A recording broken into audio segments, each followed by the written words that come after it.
Guys, Adam and Brad here from Scooter Street. We've got a good one here for you today.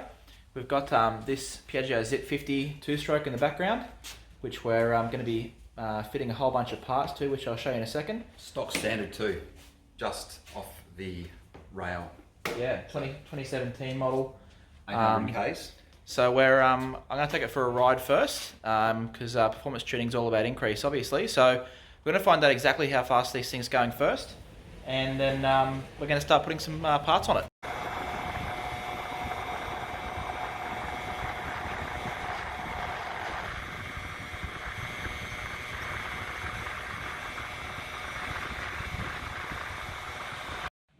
Alrighty, so 62 on my dash was about the best we got out of this little fella on the test ride. So I'll just go through some of the parts that we're going to be fitting to this fella today.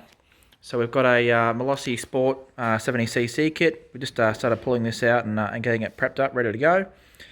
A Leo Vince TT handmade exhaust, that fella there. And then a bunch of little bits and pieces sort of to go with it. Malossi air filter, just a single red sponge.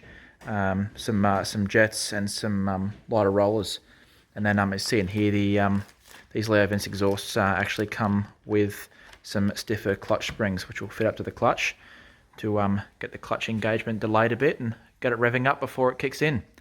So we'll start ripping some of these stock parts off this fella and get it underway.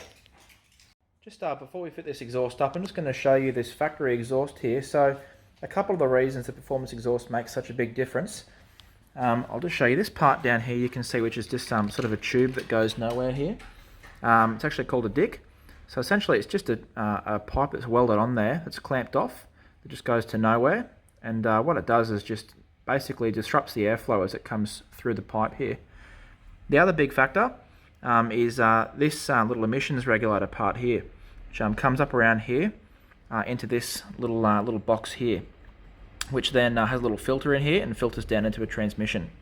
So basically it's just a European emissions regulation part. It's not really particularly relevant to Australia. So we're going to get this exhaust off and fit this Leo Vince TT up and see how we go. Right, so just getting this exhaust off now. So there's the two main mounting bolts there getting off, and that's just the couple of header bolts up in here as well. So it's just releasing now. And there we go. So the other little part that I mentioned before, this little emissions controller, just unbolts via a couple of screws up here. That's that little fella there. Mounting bracket bolting up there, almost ready to bolt our actual exhaust up. One thing I'll just show you here as well, just to save any little nasty bits and pieces getting into that little emissions controller filter up there. What we're going to do, we're going to rip this clamp off, and we're just going to bolt this part back up there, just to cover up that sort of little open plastic part with the filter up there. Just tidy it up. So we'll go ahead and rip that off and get ready to bolt our exhaust on.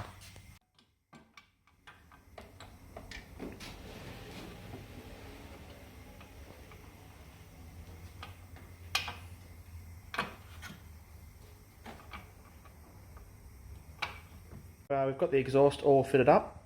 So what we're going to do, just so we can see what performance increase each part is making as we fit it up, we're going to rejet the carb and do some of the transmission work now, so we can see what difference the pipe on its own is making independent of the 70 kit.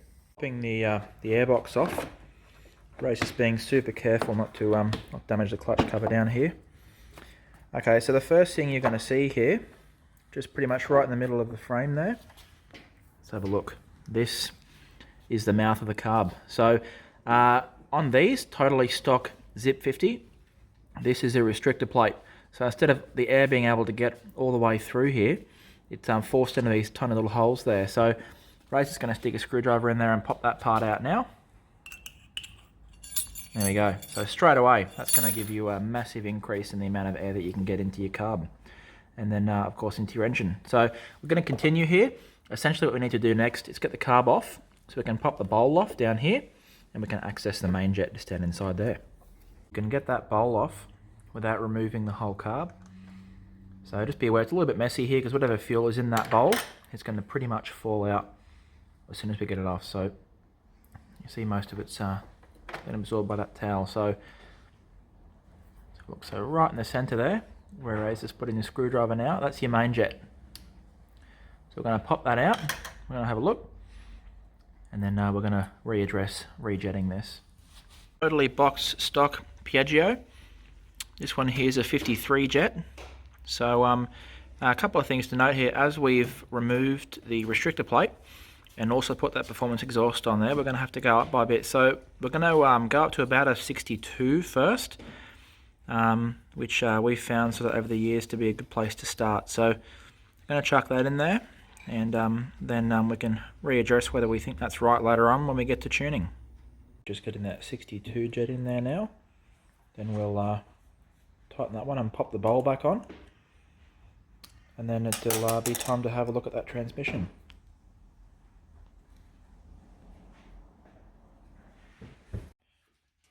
On the Piaggio Zip in particular, it is a little bit of a tight squeeze getting the airbox in and out of there. But with a bit of patience, you can manoeuvre it in. Obviously with these, you've got a little inspection hatch up the top, which makes it pretty easy to see what's going on there. So the key is just patience and not forcing anything into place. We're finished rejetting our carburetor. We're going to go ahead and get this transmission cover off and sort these rollers and clutch springs out. Next thing we need to do to access the rollers and the clutch springs, we need to get these two 15mm nuts off to access the Varriator basket, get to the rollers, and get to the clutch, which is just in behind this clutch bell here. So I'm going to go ahead and pop those both off.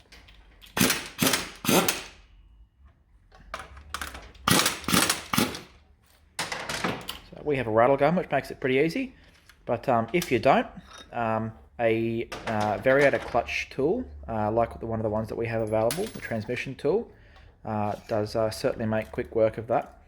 And then all you need is a ratchet with a 15mm bit on it. Alrighty, so there's the belt, the whole torque driver with the clutch bolted on. We'll pop the Varriator basket out. Being careful when you do it to get your fingers around the back of it, because the backing plate can come off and you're going to have a mess of rollers all over the floor. Alrighty, so we'll get these over onto our bench and start working on them. So these are our rollers just down in here. Just pop one of them out. So that's a standard Piaggio roller. So they're normally 7.5 gram factory on these. So what we're going to use on these, just as a basis to start with, we've found these Malossi 6.5 gram rollers to be a really great place to start. So it's just lightening each roller by 1 gram, and it'll get the bike revving a little bit harder, as it'll need to rev a bit harder to get up onto that power range for the new exhaust. So we're going to go ahead and chuck those in. Alrighty, so while we're putting those in, I'll just quickly show you on this backing plate as well. While you're in here, this bike only has 800 Ks, but your bike might have a lot more kilometers than that. So a good thing to do is just to check the condition of the parts that you're pulling out. So for instance, your guides here, so they're basically the part that saves the backing plate, which is metal, from touching the alloy basket and damaging it. So a good idea is just to check inside these little grooves here, just to make sure that it's not worn out. You see a little shiny spot there? That's where the metal is actually touching the plastic, but hasn't worn big deep grooves in it, which means that these are still okay, as you'd expect them to be with 800 kilometers on them. So we'll go ahead and chuck that one back in.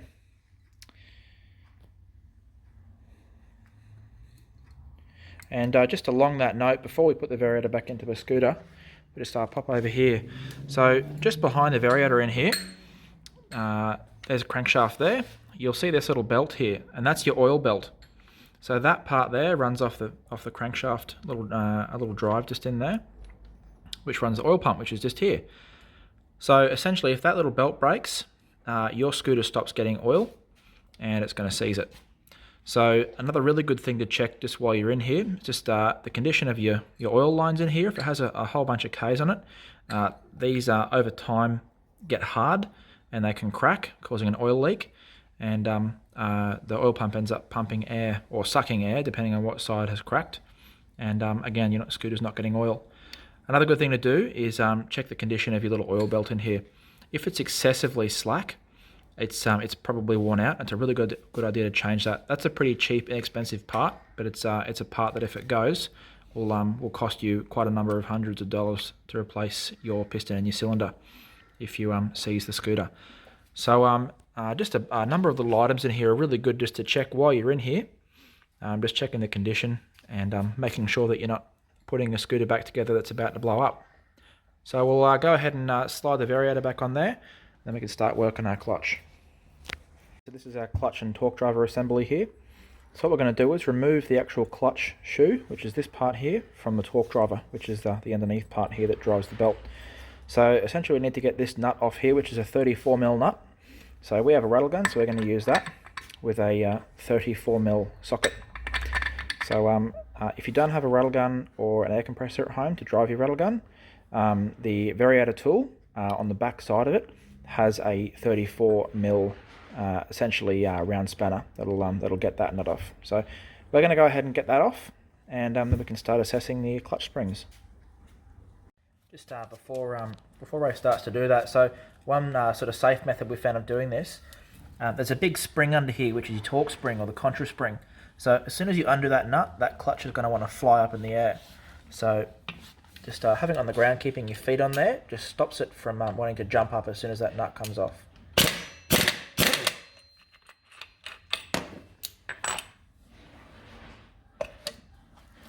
we go.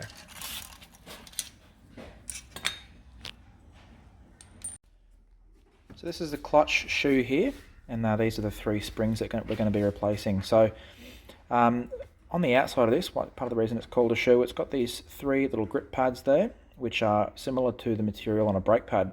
So what they do, via these fixed pins here, they're able to pivot and throw out, allowing this pad material to grab onto the inside of the clutch bell and engage the clutch to get the bike moving.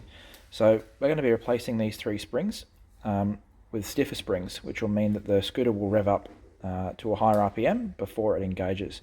Similar to if you have a manual car, revving the engine up further before you release the clutch pedal, engaging the drivetrain with the engine. So there's a few methods of getting these off, these stock ones.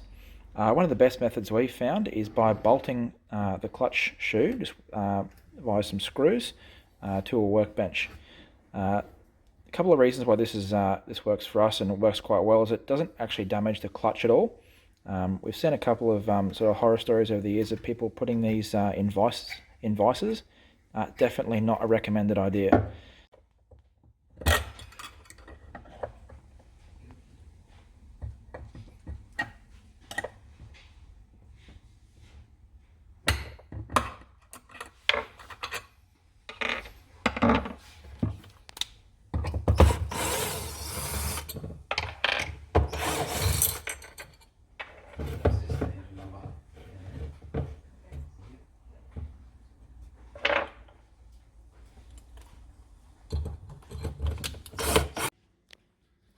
Alrighty, so this is a factory spring here, and these are the springs we're going to be replacing it with. So you see there's not a great difference in thickness, but one of the big differences you'll see between these two is the Leo vent spring is a bit shorter, so it's going to hold a bit more tension while it's on there. So we'll go ahead and get those in and go from there.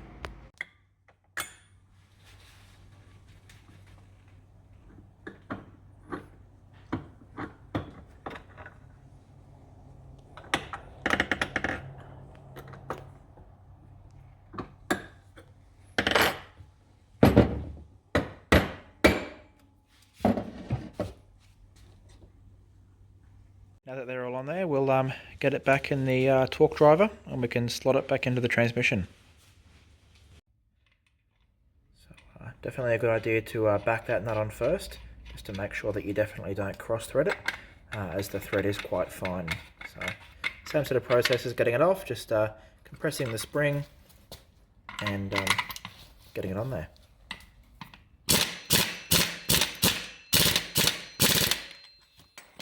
Ahead and get our transmission back together. So we're just going to squeeze the torque driver there out to get the belt down into there, compressing the spring. And we can get that back onto the shaft there.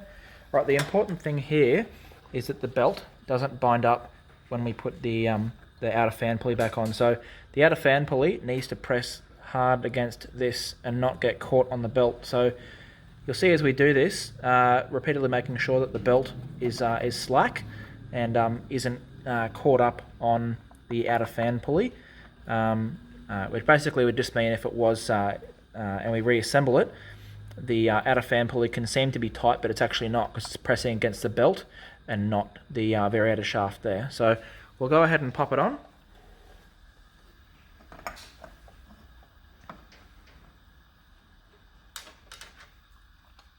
With getting this fan pulley back on there, it's the key with this is just being patient and being absolutely certain that you've put it back together the right way. So,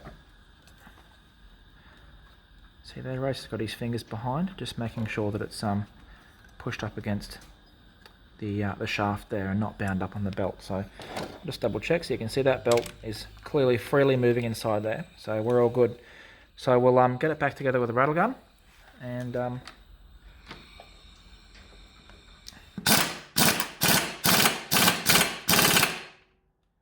we can get the clutch bell back on.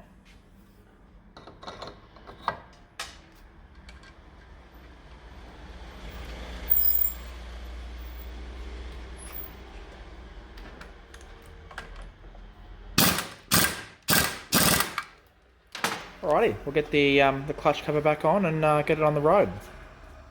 Alrighty, so I've got the scooty outside now, pipes on, got our jet done, and we've lightened the rollers and put those stiffer clutch springs in. So you see we just chucked a couple of the bolts on the transmission cover, just so that if we do need to change any of the tuning of the rollers, it's just really quick and easy to do. So I'm going to take him for a ride now and see what sort of difference we've gotten.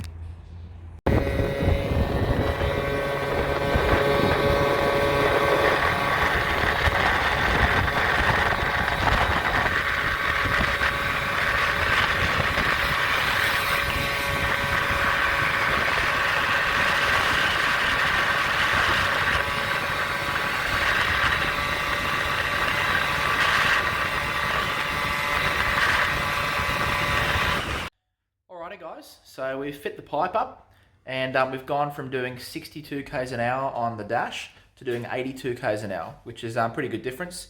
Obviously we've done the... So that's just with the pipe? Yep, pipe. Carburetor?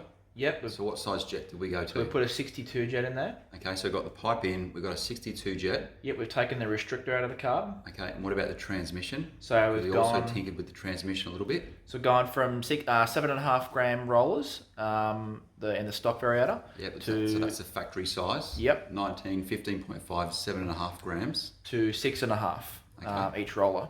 Right. So dropped a gram on each roller. Yep. Which is going to increase the acceleration. Less load on the engine. Yep. Get it rev. Yep. Okay. And we've put the Leo Vents clutch springs in. So just to delay the engagement. How'd you go with the Leo Vents? So they're the ones that come with the the exhaust. Mm-hmm. Yep. So we're in the kit. Yep. How'd you go with them? I would say that they're only very slightly stiffer than the stock clutch springs. Okay. If it was my preference for tuning, I would say we'd be better off putting some stiffer clutch springs in there. Okay. But it's a preference of the rider. But I'd say definitely for the best off-the-mark acceleration, we're going to need some stiffer clutch springs. We definitely want to do that. Yeah. So what are we going to do today? Okay. So today we're doing the 70 kit. So we're going to install the Malossi Sport 70 kit. This is the cast iron kit.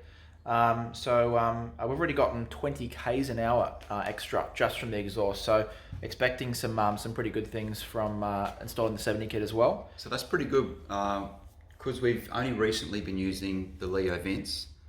So we moved away from the Arrow only because of stock availability. So that's a really good increase. So yeah. Stock standard zip go from factory 60 kilometers an hour up to what did you say, 82? 62 to 82 on the clock. On the clock. Okay. Yep. That's good. There's a speeding ticket. Yeah, definitely. So don't have to be in a school zone for a speeding ticket now. Okay. So So let's do the 70 kit. I'd hazard a guess and say we're probably going to need to lighten the rollers maybe a little bit further.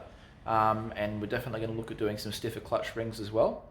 Because the 70 kit needs to rev a little bit harder, that's why we're going to need to probably lighten the rollers a little bit. And we're also going to be doing a Malossi air filter sponge as well. Bit more airflow. I think we've got that over here. One of these guys, which is, Yep. that's actually just the single filter. Yeah. We haven't gone for the double on this particular build. Yep. No particular reason or preference for that. Malossi do a single red sponge and a double red sponge. Double red sponge just has, the filter is basically cut in half, and it has a finer black filter foam on the back of it. So this one's just not quite as fine, but on a 50, it's not going to make a big difference. So.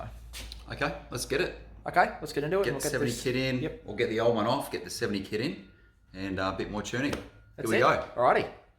Alrighty, so pretty much what we're going to be doing is getting this stock cylinder out first. So it's just in here under this plastic shroud.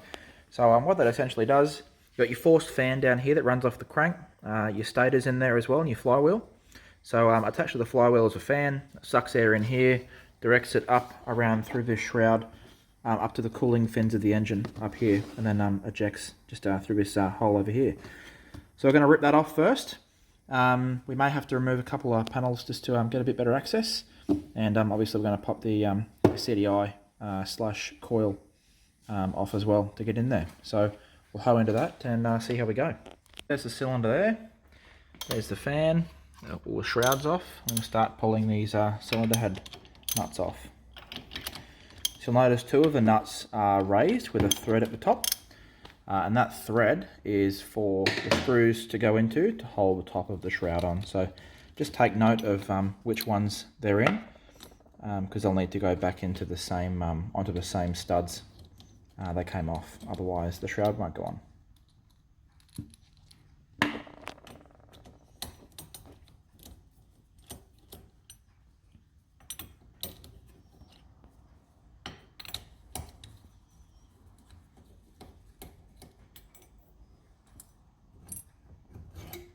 Heads off, there's our stock piston, just down there on the stock cylinder.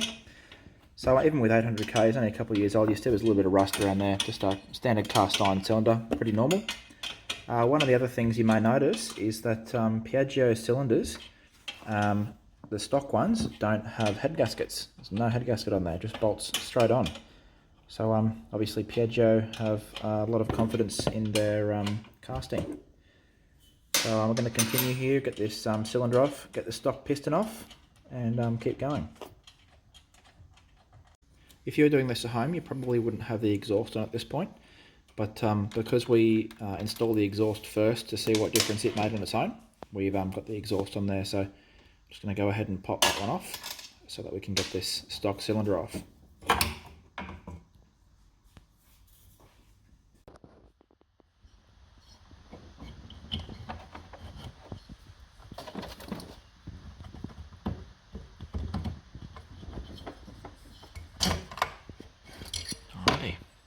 There's our factory piston. So what we're going to have to do here is get the circlip out of here so we can pop the gudgeon pin out and get this piston off. So you see they have these little grooves here, so if you have a little pointed tool or a very fine screwdriver, it's probably the best way of getting it off, or some fine tipped pliers. Fine tipped pliers are probably the preference because it's far harder to lose the circlip. If you're using a fine screwdriver or a point, what you definitely want to do is go ahead and get yourself a rag and just stuff it just around the piston, around the inside here, because what you definitely do not want to do is drop that circlip into your crank casing. You're going to have big problems if you do that, because you're going to have to get it out. So we're going to go ahead and use the pointy pliers and get that circlip out.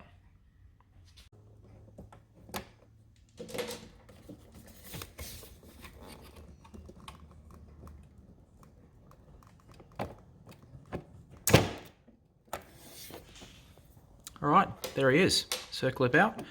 I can get that gudgeon pin out and get the piston out.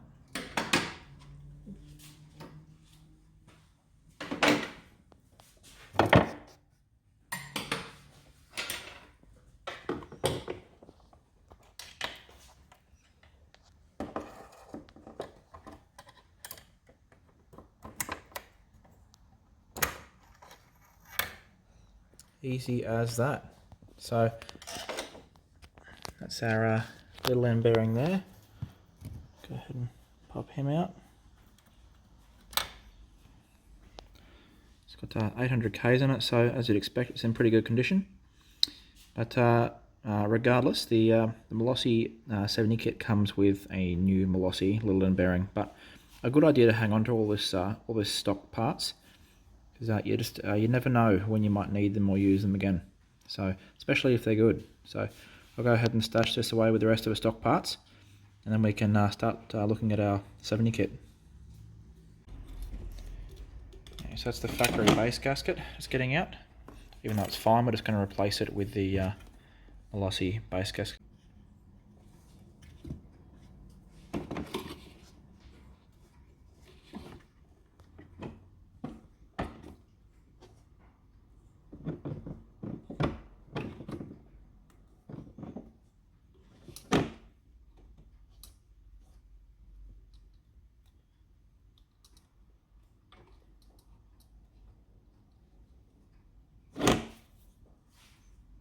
Just on the note of these gaskets, we've seen some people over the years have some interesting ideas with gasket glue and all sorts of stuff. To keep it clean and simple, the best thing you can do is just install the kit as it's intended to be installed from the manufacturer. So there's no need to put gasket glue or silicon gasket around here. It'll seal up just fine, just exactly the way it is. So certainly in our experience, you can make a real mess of things with gasket glue that doesn't need to be there. Now, while we're here, if you've got a keen eye, you might notice this little area down here, which just seems to be this little spot that goes off to nowhere. So, just a little fun fact for you. The Piaggio Hyper 2 engine, which is in this, comes in an air-cooled, which is obviously in this zip, and the liquid-cooled version. So the overseas Zip SP and the Aprilia SR50R, which we get here, as well as the Piaggio NRG, which we also get here, is liquid cooled. So that there, on the inside of the casing, if we were to pop this casing apart, there's a little area molded into the cast for a little spindle for the water pump drive. And on the liquid cooled model, it actually comes all the way through the cylinder. It goes down into the casing here, into the pump, and then gets pumped out a little hole just around down under the stator here that then returns out and goes to the radiator after it's gone through the engine. So interesting little thing from Piaggio. They haven't changed the casting at all. So in essence, if you're really creative, you could put a water-cooled cylinder on this. It would just go straight on. It's a lot of work, but interesting from Piaggio that they haven't changed the casting. So we'll go ahead and get this cylinder on, and starting off with the piston and the little end bearing.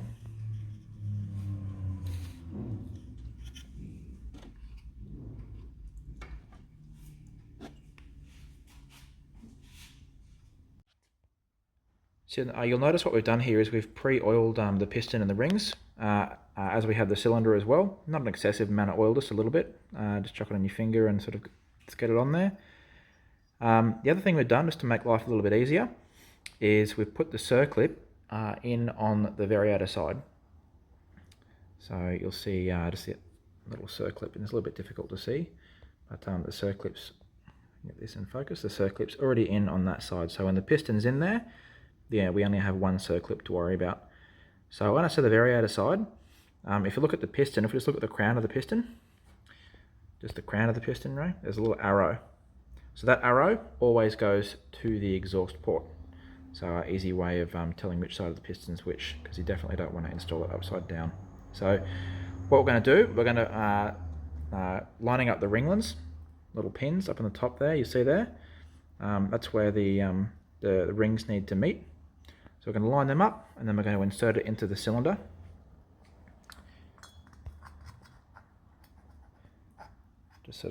Just enough to get the rings in, and that way, give it a little test. We can then just slide the cylinder onto the top of the engine studs, and the piston's already in place. We don't need to worry about where the ringlets are and getting it into the cylinder properly.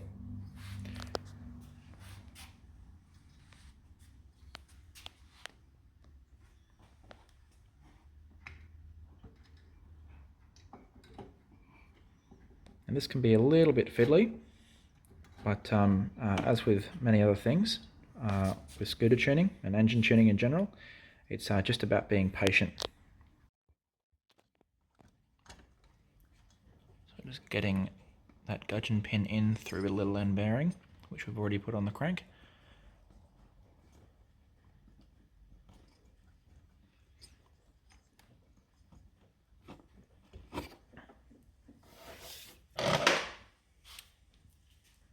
Sometimes they can be a little bit tight, but if you're pretty confident you've got it in, then you can just gently push it through with the tool.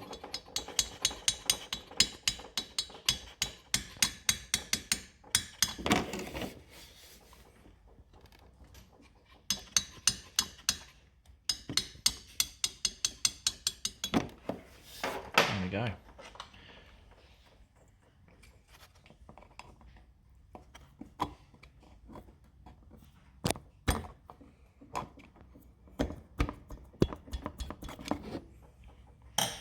Alrighty, so now we just have a circlet to worry about.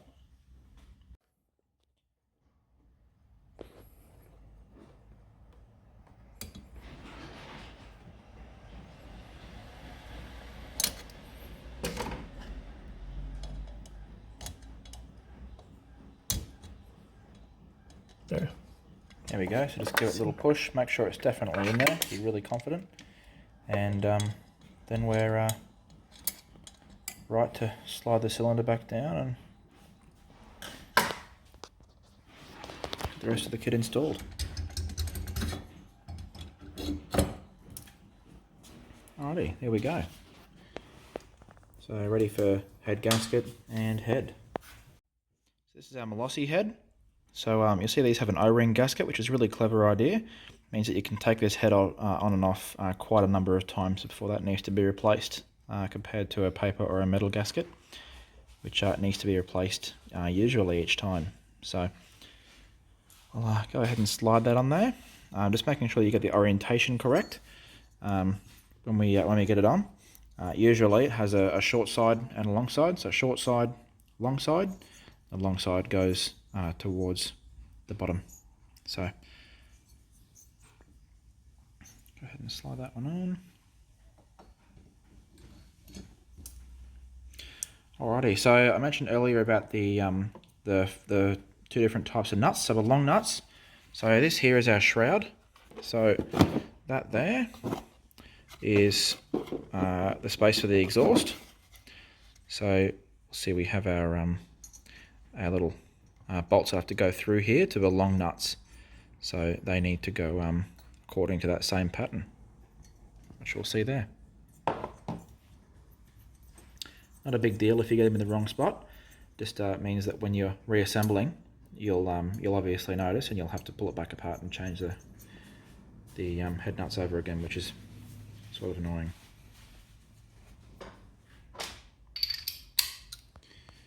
Now I'm absolutely positive that there'll be some sort of factory Newton meter setting these have to be done to, but if you're relatively handy on your tools, basically you're just trying to just tight, but not overly tight, because remembering these studs are going into the alloy casing, so you just want it to be firm, but not tight. So definitely only hand tools, no rattle guns, anything crazy like that, and just firm, and just following the cross pattern, which our Ray is displaying perfectly here now.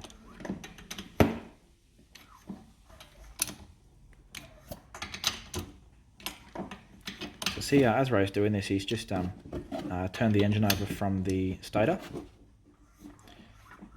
Just making sure that everything's good there, nothing's hitting,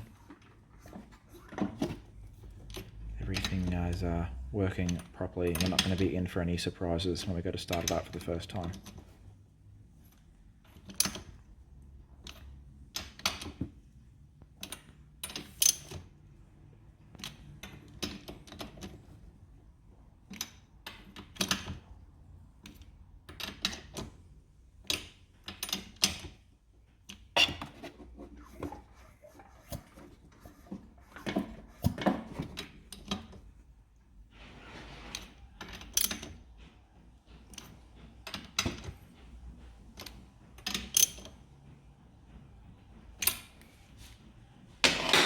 just while we're here, I'll just mention, just while Ray's turning that over a couple of times, if you had a higher end kit, usually these would be a water cooled kit, but you normally do a squish test around this time. So a lot of higher end kits come with different thickness base gaskets.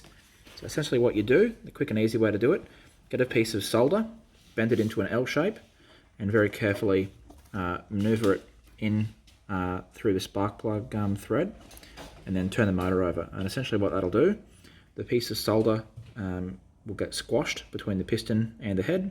Solder's nice and soft, so it's not going to damage the engine.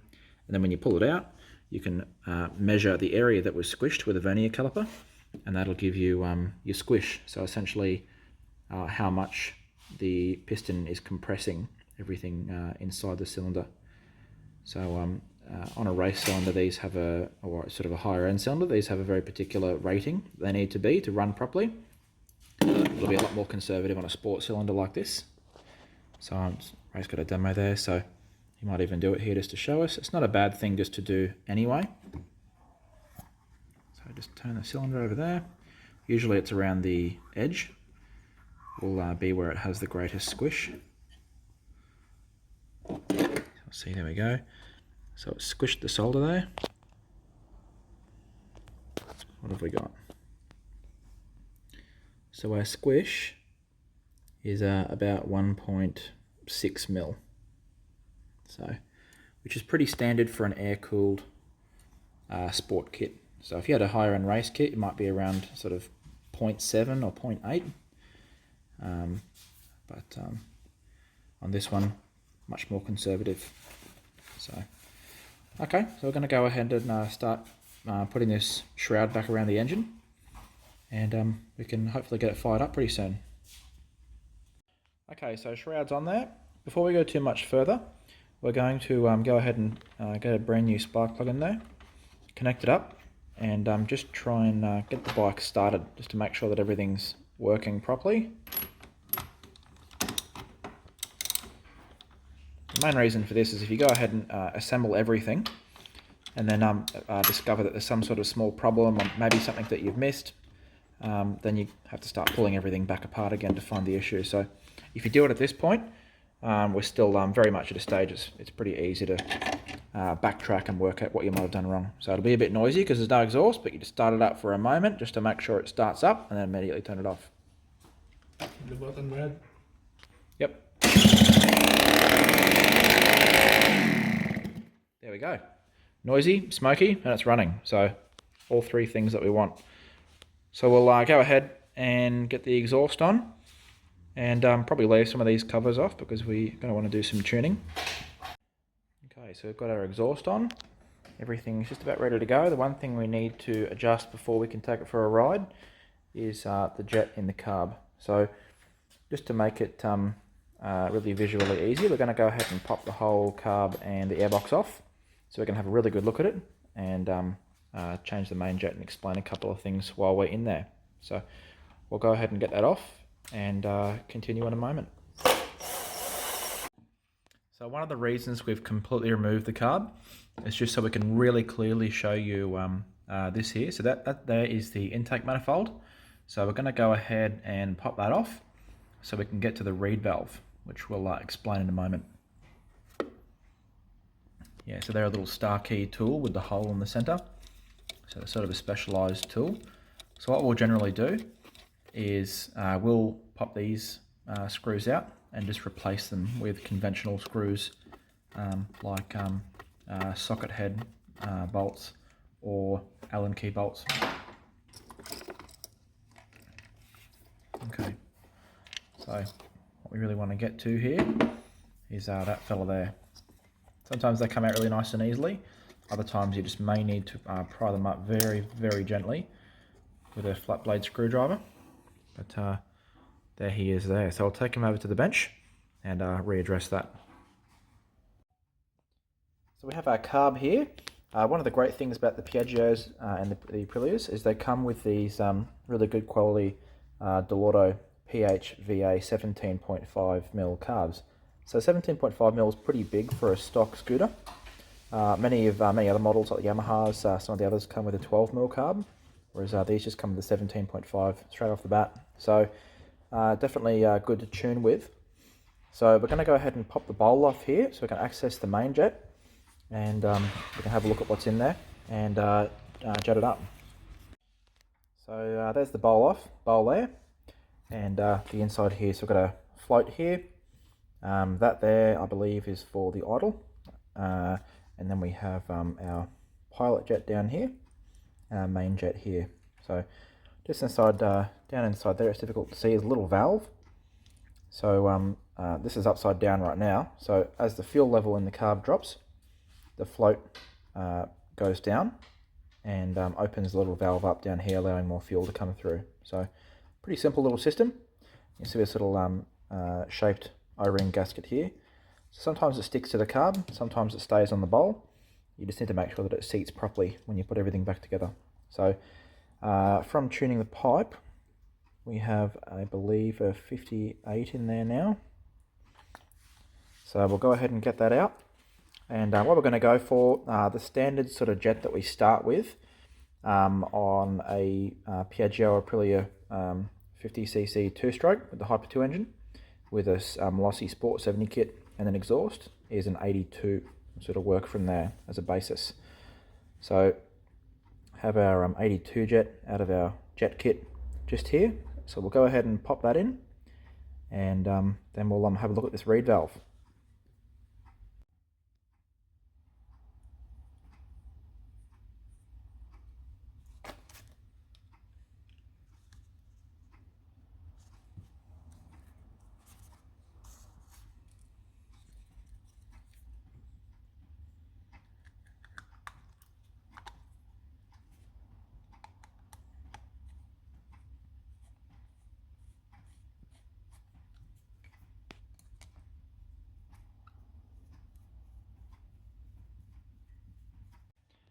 Okay, so now that our carb is all sorted and ready to go back in, one thing we haven't really discussed that comes in the 70 kit are these carbon fibre reed pedals. So we've got our reed valve here, and you'll see these little reed pedals just here. So these are like a composite material. A lot of the earlier models came with a little thin sheet of metal as the reed pedals. Now the problem with these is they used to splinter, and eventually they'd crack and small pieces would go into the engine, and you don't really want little pieces of metal floating around the inside of your engine. So I'm not sure exactly what year, but at some point Piaggio has updated these and replaced them with like a composite sort of pedal, but we're still going to replace them with the Malossi carbon fibre reeds.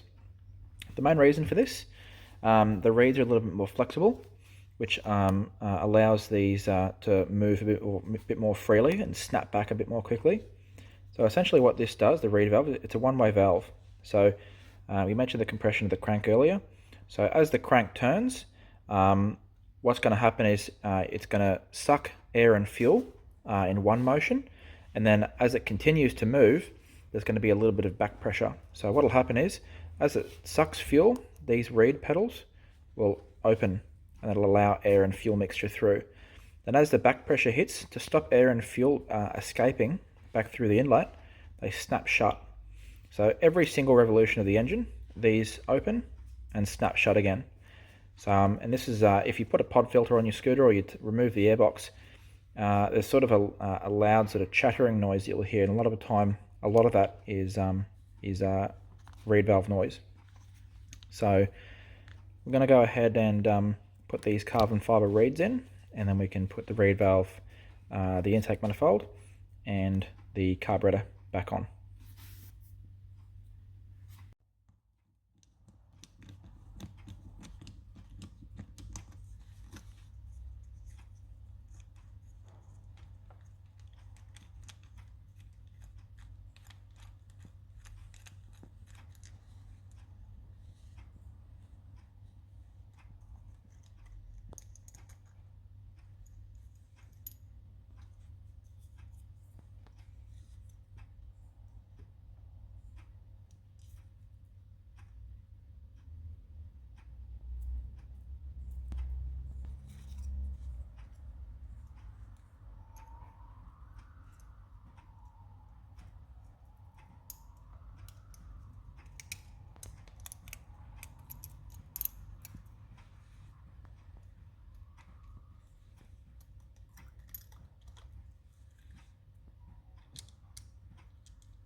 So we've got our Malossi carbon fibre reeds all installed, ready to go.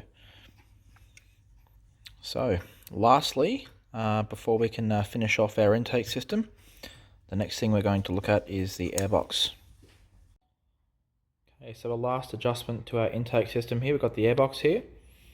So we're just going to go ahead and pop the cover off. Already popped all these screws out pretty much. And we can install this Malossi single red sponge air filter.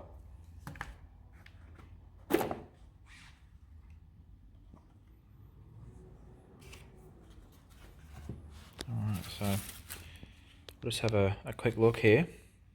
Seems all pretty clean, good condition. And we'll just quickly compare these air filters to each other.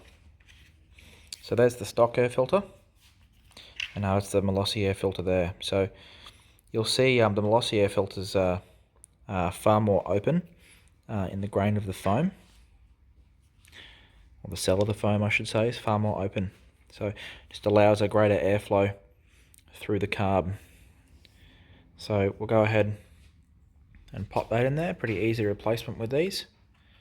It's a shame they're covered up because they do look really nice. The other major difference with the Malossi red sponge air filters is they're washable. So when it comes time to give this scooter some love and give it a bit of a service, you can just wash that filter as opposed to just replacing, which is what you would do with the stock air filter.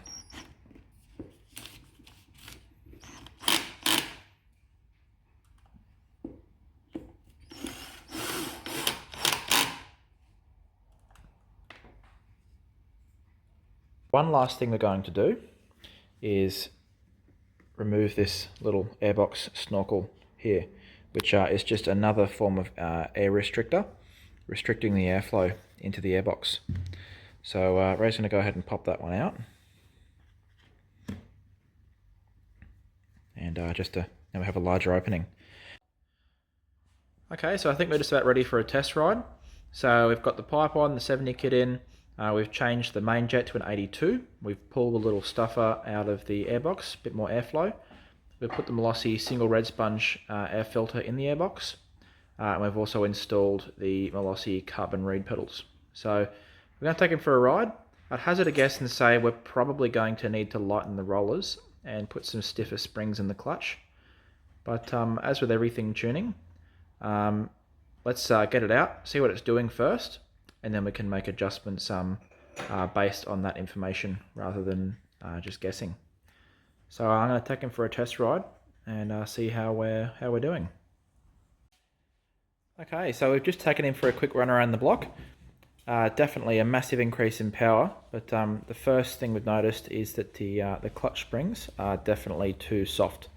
So we're going to go ahead and put some stiffer ones in there, just to get the takeoff really snapping. So we'll go ahead and do that, and then we'll readdress and probably have a look at the jetting.